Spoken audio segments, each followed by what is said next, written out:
Sudah tentu kita nak lihat bagaimanakah kadar pengangguran ini untuk kita lihat bagaimanakah cerminan. Sudah tentu ia kelihatan ekonomi kita kelihatan semakin sihat. Dan kita akan bawakan tetamu kita yang sudah bersedia dalam talian merupakan pengarah program MBA Putra Business School PBS Profesor Madya Dr. Ahmad Razman Abdul Latif. Saya nak ucapkan terima kasih Dr. Razman kerana sudi meluangkan masa bersama kami. Sudah tentu antara data yang telah saya kongsikan tadi, kalau kita dapat lihat kadar pengangguran belia 15 hingga 24 tahun, kita boleh teliti meningkat pada tahun 2022. Apa yang kita boleh teliti, apa langkah yang boleh diambil oleh kerajaan untuk mengatasi peningkatan kadar pengangguran dalam kalangan belia, dan bagaimana kerajaan merancang untuk kita boleh cakap tingkatkan lagi peluang pekerjaan bagi golongan belia ni dengan kita lihat inisiatif ekonomi madani dan pelbagai lagi. Bagaimana doktor? Ya Nina, apabila kita melihat pola kadar pengangguran terutamanya semasa pandemik sehingga tahun 2022, apa yang kita lihat dari segi sudut positifnya, kadar pengangguran telah menurun, jumlah penganggur telah menurun daripada 21 ke 20 itu satu pertanda yang positif dan bertepatan dengan pembukaan semua sektor ekonomi sejak tahun lepas lagi. Dan apabila kita bayangkan sektor ekonomi kembali dibuka, pertumbuhan Malaysia juga mencatatkan pertumbuhan yang positif pada tahun lepas, bermakna lebih banyak aktiviti ekonomi berlaku. Majikan-majikan yang sebelum ini telah mengecilkan saiz perniagaan mereka, telah mungkin memberhentikan sebahagian pekerja mereka. Mereka akan mula mengambil kembali pekerja. Itu sebab kadar pengangguran turun. Tetapi keutamaan kepada majikan ini, mereka akan lebih cenderung mengambil pekerja yang berkembang. Itu sebab kita lihat, ataupun yang telah mempunyai pengalaman bekerja. Itu sebab kita lihat dalam statistik itu, penganggur yang berumur 25 ke atas, bilangannya makin berkurangan. Ataupun kalau kita nak sebut lebih senang, pekerja yang berumur 25 tahun ke atas itu menjadi pilihan majikan kerana mereka sudah punya pengalaman kerja. Sebab itu penganggur yang muda, yang baru lepasan universiti dan sebagainya, mereka agak sukar untuk mendapat tempat disebabkan keutamaan diberikan kepada mereka yang telah mempunyai pengalaman kerja dihentikan semasa pandemik. Namun saya melihat situasi sekarang ini tidak bermakna apabila majikan tidak mahu mengambil belia bekerja, mereka tidak akan mempunyai peluang untuk mencari pendapatan sendiri. Kita lihat dalam ekonomi digital sekarang sudah banyak jenis-jenis pekerjaan dalam sektor tidak formal yang boleh membolehkan belia untuk menjana pendapatan untuk mereka dan juga keluarga mereka. Tetapi saya lihat satu lagi yang boleh diberi tumpuan ialah sebahagian besar tenaga buruh ini digaji oleh PKS kecil sederhana, dan jika PKS dibantu dari segi pelbagai inisiatif, maka peluang untuk menggaji lebih banyak pekerja terutamanya belia dapat dipertingkatkan.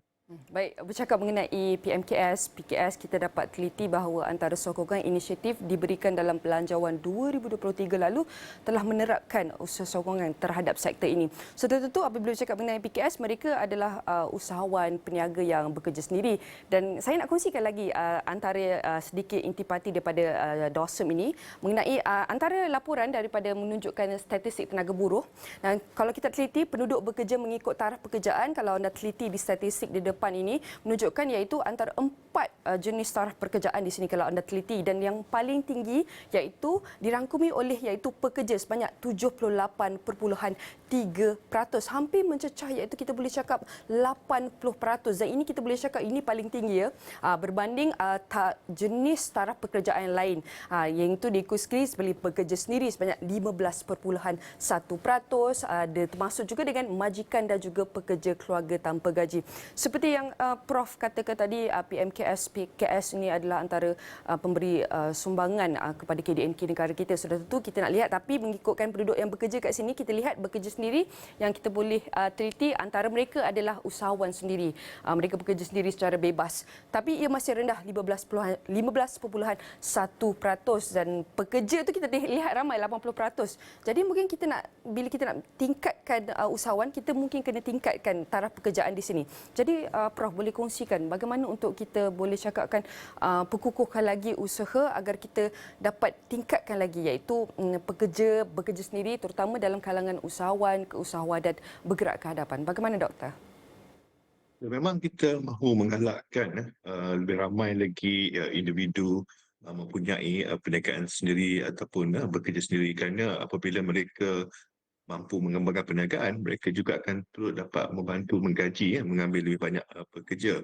Dan jenis bantuan yang diberikan oleh kerajaan sebenarnya banyak dan pelbagai. Kalau kita lihat di dalam Belanjawan 2023, jenis bantuan yang diberikan oleh kerajaan bersifat dari segi pembiayaan kewangan yang memang sentiasa ada setiap tahun disalurkan melalui pelbagai institusi kewangan yang terpilih, dan juga kalau kita lihat bantuan dari segi coaching ataupun mentoring ataupun latihan dari segi peningkatan kemahiran dan juga pengetahuan untuk mengendalikan perniagaan itu sendiri.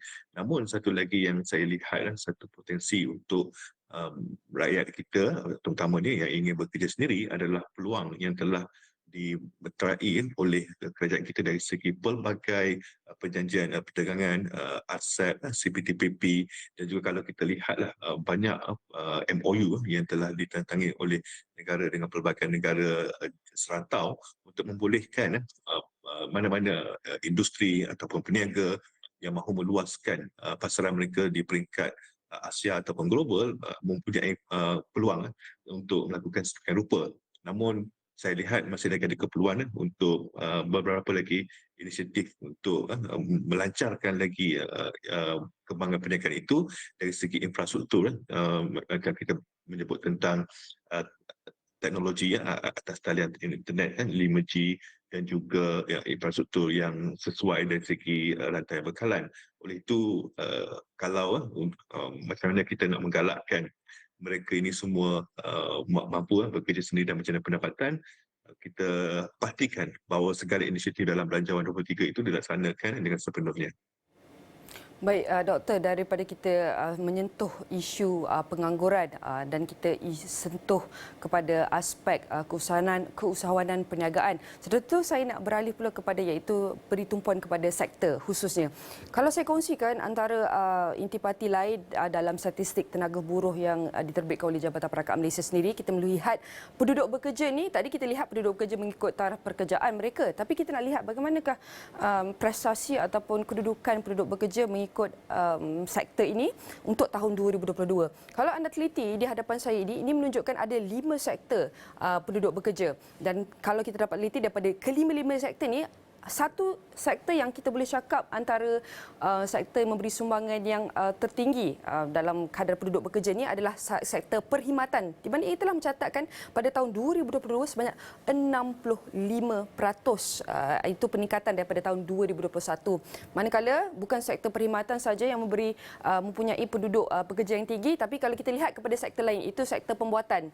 Sektor pembuatan sebanyak 16.8%, sedikit peningkatan daripada tahun 2021, dan diikuti juga dengan iaitu peningkatan dan sumbangan oleh sektor-sektor lain termasuk pembinaan, pelombongan dan perkuaran. Namun kita boleh saksikan kat sini pertanian 10%, namun pelombongan dan perkuaran ini 0.5%. Tapi menurut dosen bahawa iaitu kalau kita teliti pertanian ni dikatakan sebenarnya agak rendah dia punya pendudukan kerja. Tapi mungkin kita boleh cakap kadar itu tinggi, tapi daripada segi jumlah tu masih rendah, doktor. Jadi Jadi doktor, bantu kami faham kalau kita lihat antara dua sektor ini. Sektor pertanian, kalau kita lihat indikator KDNK sebenarnya agak lemah, masih lemah. Walaupun kita lihat peningkatan pada tahun 2022 sebanyak 2 digit pertanian 10% untuk tahun lepas. Namun sektor perkhidmatan pula amat tinggi. Ini kita tak nak biarkan jurang terlalu tinggi doktor. 65%, 10%. Kita boleh cakap lebih kurang 40% jurang tinggi. So jadi bagaimana untuk kita imbangkannya doktor kedua-duanya untuk kita pastikan pengambilan penduduk bekerja dalam sektor perkhidmatan dan juga sektor pertanian berada dalam keadaan seimbang dan sihat. Bagaimana doktor? Ya, saya setuju dengan kerisauan ini. Sektor pertanian itu harus diberi keutamaan. Kita sudah ada dasar agro makanan 2.0, sudah banyak tindakan telah dirancang yang perlu dilaksanakan, dan ianya harus diberikan tumpuan kerana kita masih lagi merupakan negara pengimport bersih makanan. Dan kalau kita lihat dari segi seketir makanan amat penting untuk memastikan kita mampu berdikari, mampu menjana makanan sendiri, kerana apabila kita lihat dengan situasi ringgit yang masih tidak menentu berbanding US dollar, import makanan itu menjadi lebih mahal, dan saya melihat kos mengimport makanan akan terus kekal meningkat saban tahun, yang menyebabkan kos sara hidup rakyat juga akan meningkat. Bagaimana kita nak pastikan sektor pertanian ini diberikan keutamaan dan mampu berkembang dengan baik? Kita harus menggabungkan teknologi dalam sektor pertanian itu sendiri. Sudah banyak industri tempatan yang boleh mampu memastikan bahawa yield ataupun pulangan daripada pertanian ini dapat ditingkatkan melalui teknologi, dan kita boleh menggalakkan belia untuk terlibat dalam sektor pertanian ini, kerana belia sekarang pun dengan penggunaan teknologi akan lebih berminat untuk mencari pendapatan melalui sektor ini. Aktivitas amat penting untuk kita pastikan ini membantu belia untuk terlibat dalam sektor makanan. Baik, doktor, secara ringkas sebelum kita berhenti rehat, boleh kongsikan mampukah prestasi positif pertumbuhan mantap ini kita boleh cakap, pengangguran turun, tenaga buruh meningkat, adakah mampu kita lihat dikekalkan sehingga akhir tahun 2023? Kalau kita lihat statistik buruh itu adalah pada tahun 2022, di mana kita mencatatkan peningkatan KDNK 56%. Namun cabaran pada tahun 2023 ini adalah pertumbuhan ekonomi global yang perlahan. Oleh itu kita kena pastikan kita kekal berdaya saing dengan mewujudkan ekonomi digital, memperbagaikan lagi industri yang mampan dan lebih kata menjadi pendapatan yang kukuh untuk kita pada masa depan. Lebih ringkas doktor, ya atau tidak? Kepercayaan doktor, keyakinan doktor? Saya kekal positif. Kekal positif.